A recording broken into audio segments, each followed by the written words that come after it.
Okay, this is the chapter in Ezekiel I was talking about, where we have the mark of the godly and the ungodly in Revelation, those being killed and those being kept from being killed in the book of Revelation.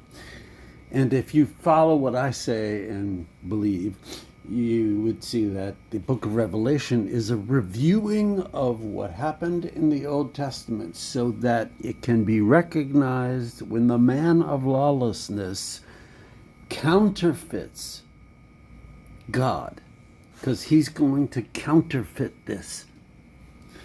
The mark of the beast, 666, is the counterfeit of the real mark, which is pride, Ezekiel 28.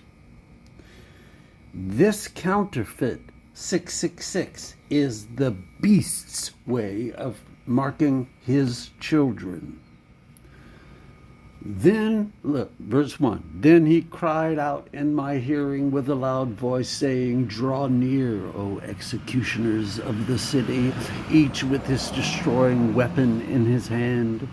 Behold, 6 men came from the direction of the upper gate which faces north, each with his shattering weapon in his hand, and among them was a certain man clothed in linen with a writing case at his loins.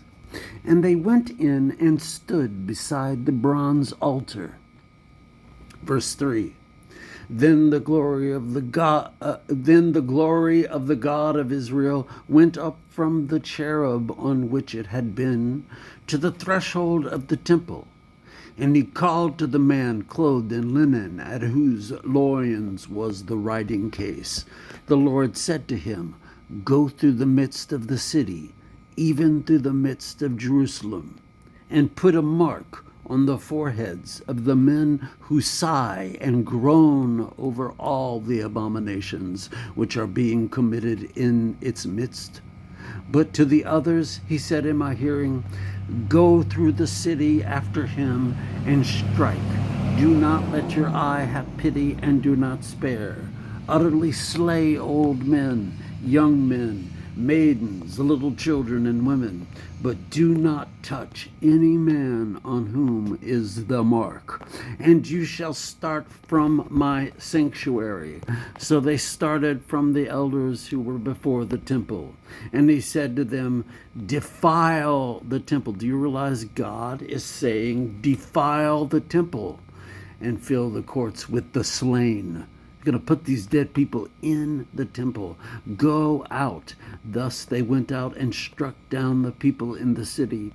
As they were striking the people, and I alone was left, I fell on my face and cried out, saying, Alas, Lord God, are you destroying the whole remnant of Israel by pouring out your wrath on Jerusalem?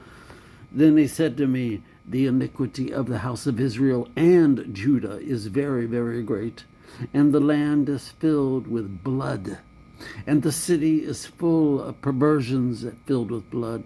For they say, The Lord has forsaken the land, and the Lord does not see. But as for me, my eyes will have no pity, nor will I spare, but I will bring their conduct upon their heads. Then behold, the man clothed in linen, at whose loins was the writing case, reported, saying, I have done just as you have commanded me.